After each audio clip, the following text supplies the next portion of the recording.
Hello everyone, my name is Amir Pastor. I'm an IoT Strategies and Product Manager. And that's the beginning of the series on the IoT, which I believe that's necessary right now. And the reason is that I have been in this industry forever, but I believe right now we cannot be in a silo anymore. Look at the deal actually last year we had, Chip Group actually, Amazon, Zigbee, and Google. They came together to help each other to basically make a standard communication for a smart home. It can tell you basically we cannot be in a silo anymore and we need to help each other to basically boost and enhance this ecosystem of the connectivity and IoT. So, and that's a story behind this podcast.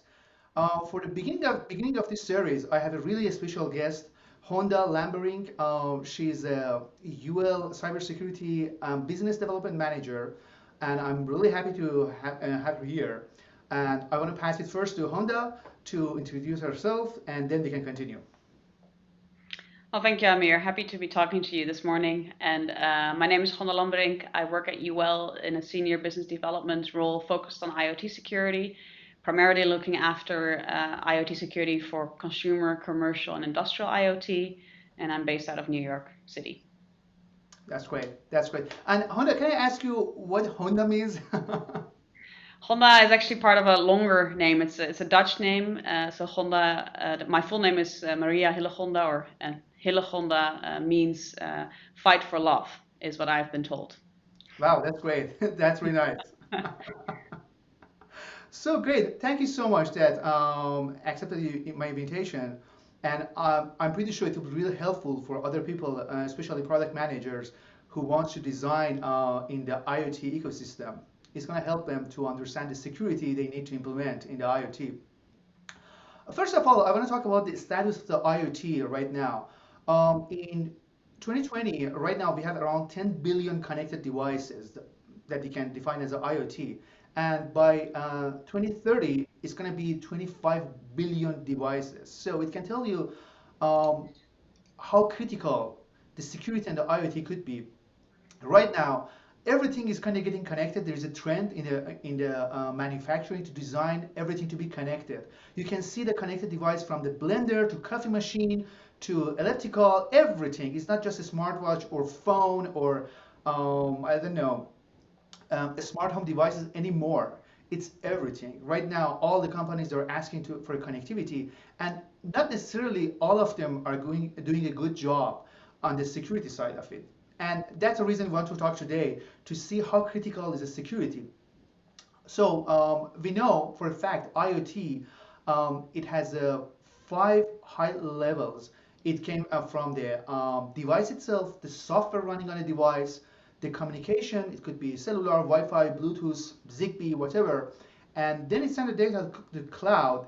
And from the cloud side or backend side, we have a front end side, which could be a dashboard, could be an app. So you can consider the IoT security on all these five layers, and basically we have to probably cover in five all layers. Um, but the problem is that since there's a trend right now, not all of these companies are investing on the design and they're not really doing a good job. We have so many connected devices that they are sensitive, they can be hacked. And as a just really famous example, actually, I know that was a casino. Basically, once you hear the story, it's like an 11 Ocean movie, but it's not. It's the reality, actually.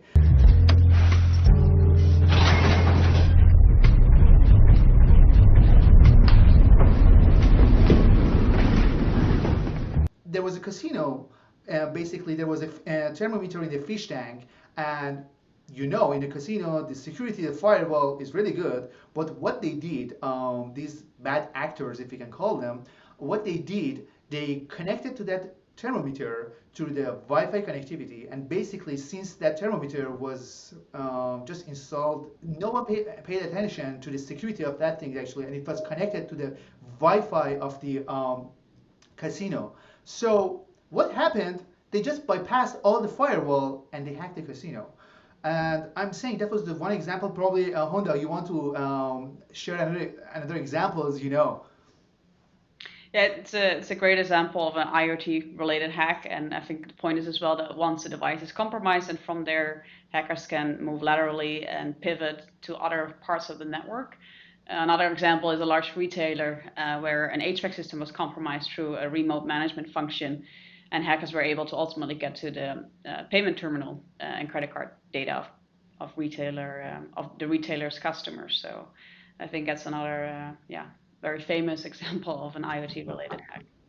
Yeah, that's the field actually I'm working on, and basically now let's talk about actually the security and how we have to make these devices secure. As I mentioned, we have five high levels, and if you want, you can add to it. But to me, since I've been working in manufacturing with two different manufacturers so far, I know for a fact right now there is a little bit confusion what type of security they have to implement, because some of these guidelines, they're just guidelines, they're not mandatory codes. So and right now just California, that's a famous bill actually, bill 327, is talking about the reasonable security features. So basically, some states in the United States, they started implementing some sort of the security, and to me, it's just a beginning.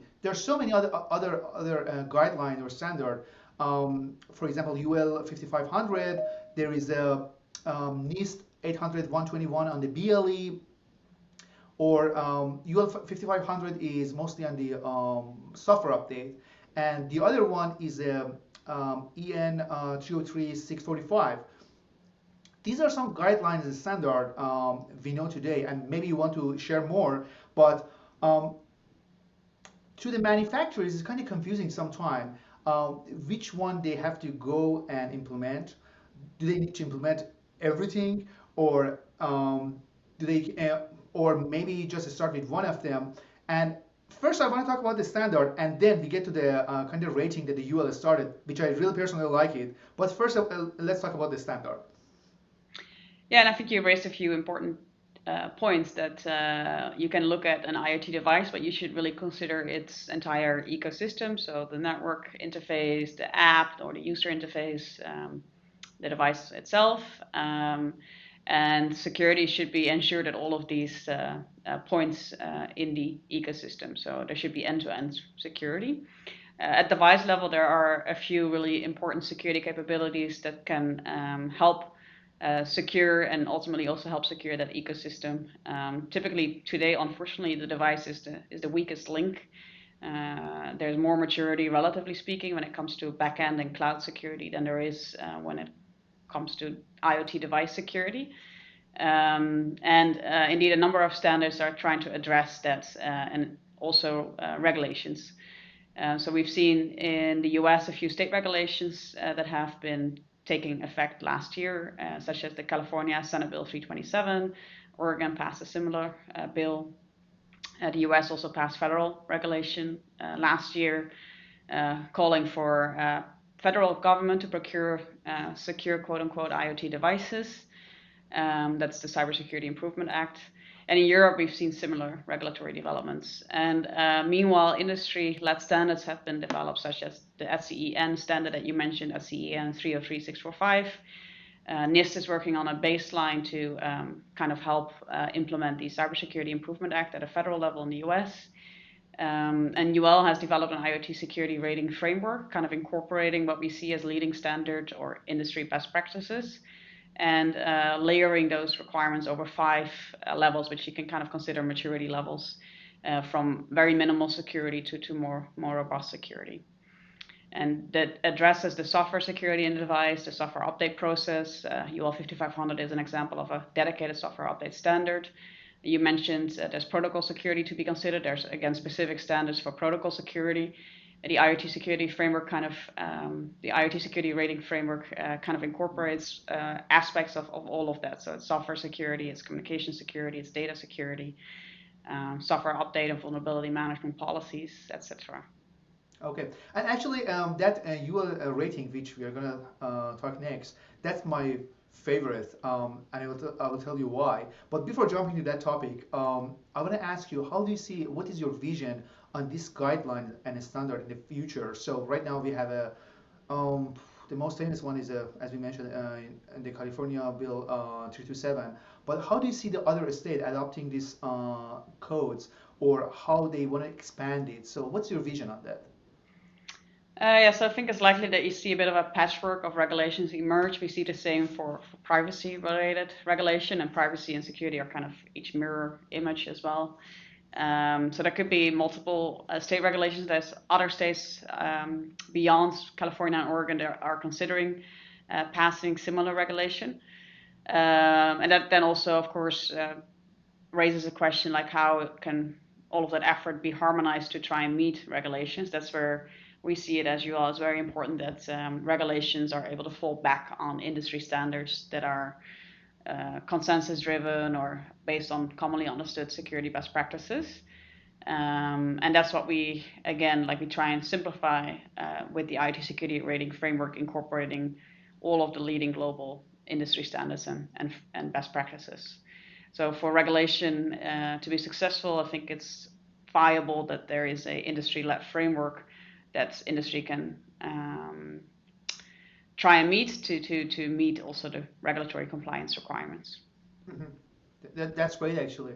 And the reason I really like this rating that you will started is the fact that um, we have all these guidelines and these standards. Unless that's the federal government, basically, we cannot force everyone to basically um, deploy and implement all these security levels. Once you're working with the federal government, yeah, definitely they're kind of forcing their contractors to follow all these codes. But once you're talking to the consumer electronic, not necessarily people they pay attention, the customers, to the security. Or for example, if they go and buy a camera, not necessarily they're looking in the back to see, okay, what kind of security these guys implemented. But the reason I really like the rating you will started, and I will put a link for our viewers to go and check this rating.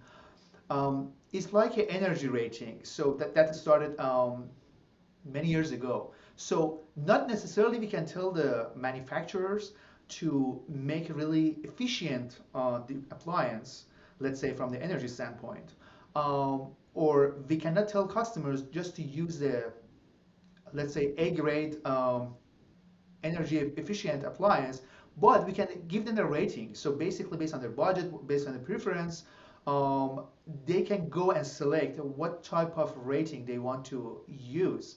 So I believe that's really well adopted. That rating for a energy rating that's well adopted actually for the last several years, and that's a really wise move, I believe you will did on the security rating. So not necessarily we can tell the customers you have to use this kind of a standard, but they can see, for example, one rating is a gold, the other one is platinum. So next I want to talk about all those levels, but basically we are passing this decision to the customers so they can select what they want. If, for example, you are using a camera for your baby, so maybe you want to use the highest level of security on the device.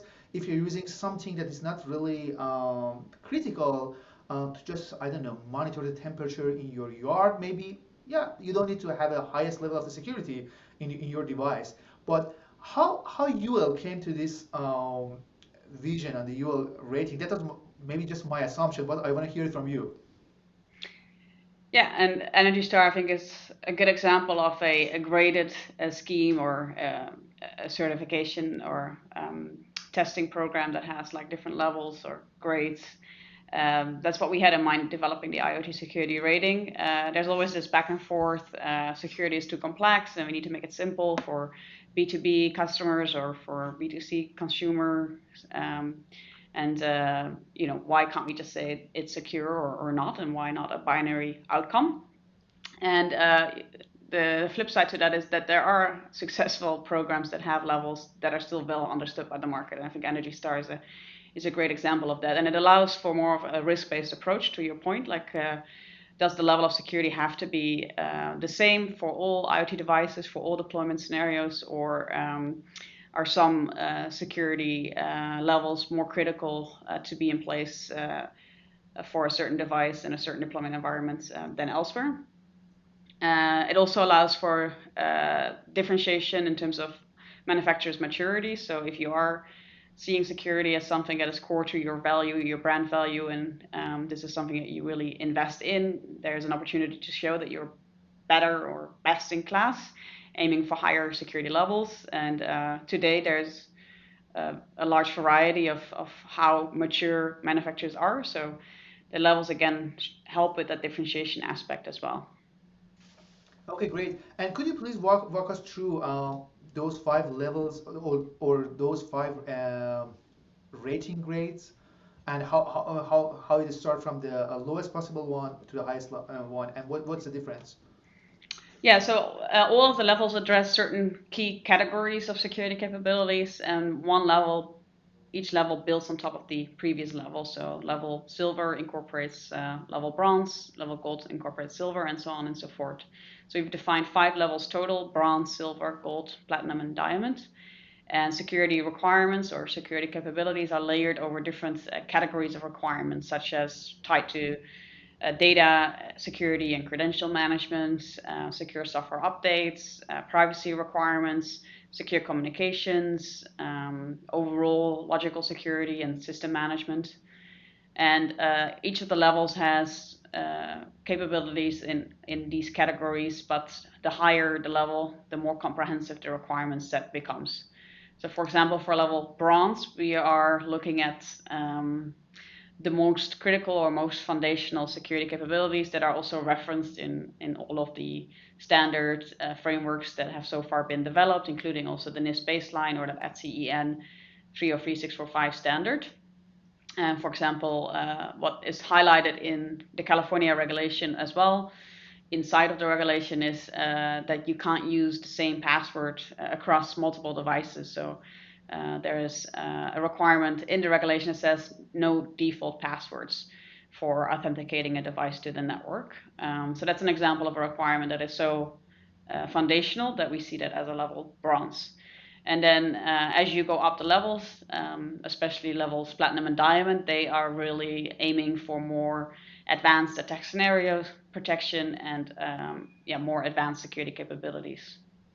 Okay, that's great. And how do you see these ratings basically is going to change in the future? Are you going to add more layers or more grading in the future? Because security is good enough, is good right now, for example, based on this grading. So if you go to the highest level, right now we can say we are good. But in 5 years, probably the hackers, those bad actors, they're gonna learn more. So basically, we have to be uh, better in the future. So how do you see that in the future? No, absolutely. And yeah, what you say is right. Like security is good today, but it may not be good enough tomorrow. Or you may think you're good today, but then you may no longer be sufficiently protected tomorrow because the security attack scenarios are very quickly evolving, especially software security. There's an infinite number of options for hackers to basically exploit new zero-day vulnerabilities because of how code is developed and how bug prone it is. So what we aim for these levels is to kind of be living levels. Of course, we want to create some market certainty, so we are not gonna change these levels super frequently, but we are going to be updating the framework regularly based on how the requirements landscape is evolving. So for example, we published the initial IoT Security Rating set of requirements in 2019, and we are actually working towards a upgrade of the requirements, version 2 of the requirements that we intend to publish in Q2 of this year. No, that's great. And the reason I ask is the fact actually, um, if we have all these good guidelines and a standard, but in the future it's gonna we need more. And I was in a cybersecurity expo that was 2 3 years ago actually, and just for a demo there was a company. I forgot what was the name of the company, but anyway, they were showing the how you have to hack the credit card in 1990 actually. So those smart chip, they put an oscilloscope there. They were just monitoring the current going through the VDD of that chip, and basically they show me how we can hack it. In 1990, that was a really big deal, but I was able to hack it in that expo in 5 minutes. So I'm saying we cannot just keep one standard forever. We have to improve it. And the other question I have for you is it going to just apply to the device? Is it going to be applied to the chipset or the entire ecosystem? So how do you want to apply this rating? So the IoT security rating is a device level rating. That doesn't mean that there's not a few ecosystem style requirements in there. So for example, communication and the interface from the device to a backend or the cloud and the device and a mobile app is covered as well. So we have security of those interfaces covered with the IoT security rating requirements.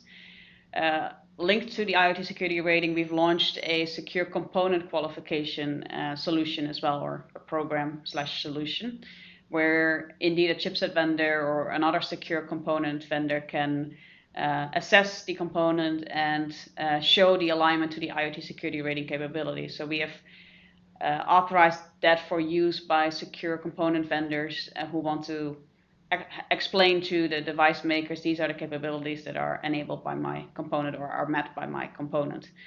So that's another solution that we have available for anyone who is a component vendor.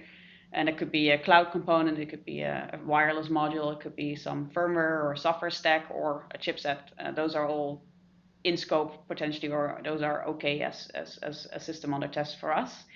And then we are thinking through maybe tied to the device level rating, allow for further information about the mobile app and the cloud security, the backend security, and either incorporate that in the rating or maybe authorize use of a separate rating. There's always a trade-off here. You still want the rating to be easily understood and meaningful. And if you add too many, if the scope or the system on the test becomes too complex and too big, if something changes somewhere in the cloud backend, the risk is that it will invalidate the rating right away. So there's an argument against making it too big or too complex. However, on the other hand, we've had feedback from retailers and manufacturers, for example, that like to see that ecosystem approach and want to say something about their entire platform being rated by UL. So we are trying to come to the most beneficial approach there. Okay, that's great. And the only downside of, maybe I'm wrong, but downside of the just rating, just implementing the rating, to me, let me give you an example before talking about that downside.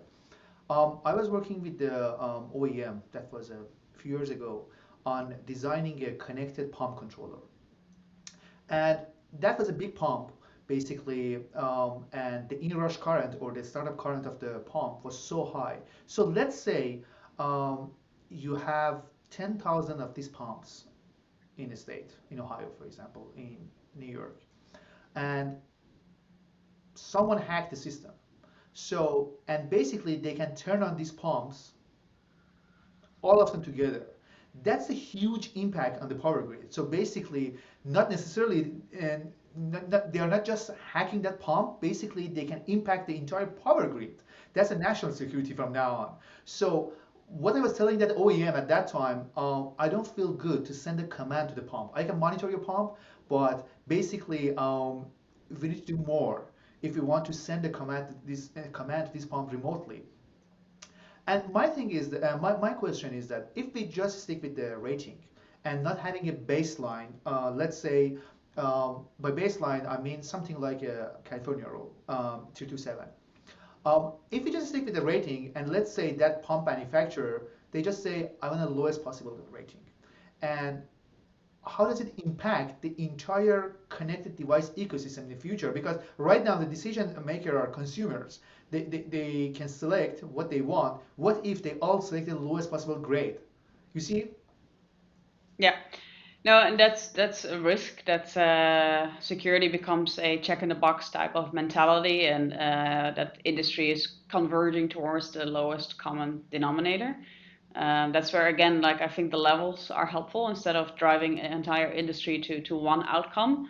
I think that's where the pressure is even bigger to have that outcome maybe set at a low level or at a level that industry thinks this is, easy to implement or becomes more of a check in the box type of mentality. I think the levels help to show that this is risk based, that there is uh, a variety of capabilities that need to be met, and that it's important to think through what level of security should be attained.